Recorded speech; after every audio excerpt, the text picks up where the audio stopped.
बिस्मिल्लाहिर्रहमानिर्रहीम। अस्सलाम वालेकुम। तबस्सुम व्लॉग में आप सबको खुश आमदीद।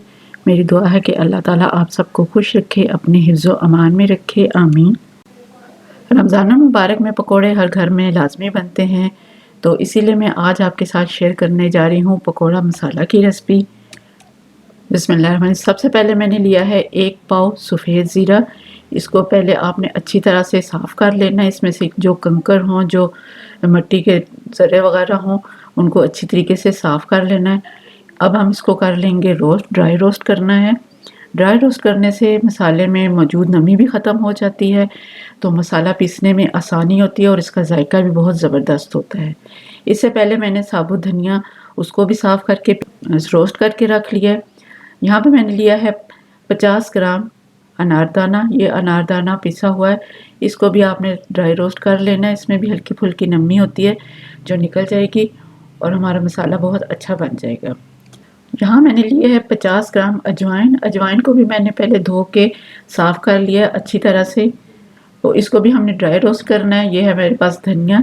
धनिया को हमने हल्का सा दरदरा सा रखना है, बिल्कुल हमने इसका पाउडर नहीं बनाना। ये हमारा दरदरा हो गया सारा धनिया। इसी तरह हम ज़ीरे को भी दरदरा सा कर लेंगे। 20 ग्राम शामिल करनी है अजवाइन। 50 ग्राम शामिल करनी है कुटी हुई लाल मिर्च। 50 ग्राम शामिल करना है अनारदाना। 2 टेबलस्पून नमक, 1 टीस्पून मीठा सोडा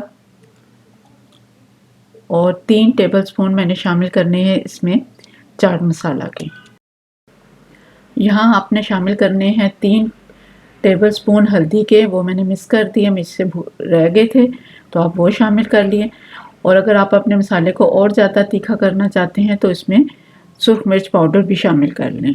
अब सब मसालों को अच्छी तरह से मिक्स कर लें। नमक और मिर्च की मिकदार आप अपने टेस्ट के मुताबिक कम या ज़्यादा कर सकते हैं। कोई भी खुश्क जार ले लें, प्लास्टिक का या शीशे का, और उसके अंदर ये मसाला भर लें। इस मसाले को आप साल भर के लिए आराम से इस्तेमाल कर सकते हैं। ना इसमें कोई फंगस आएगी, ना कोई कीड़ा आएगा। बिल्कुल ये ख़राब नहीं होगा क्योंकि हमने इसको ड्राई रोस्ट कर लिया है, तो इसको आप बेफिक्र होकर पूरा साल इस्तेमाल कर सकते हैं। अब मैं आपके साथ शेयर करूंगी कि इसको हम इस्तेमाल कैसे करेंगे।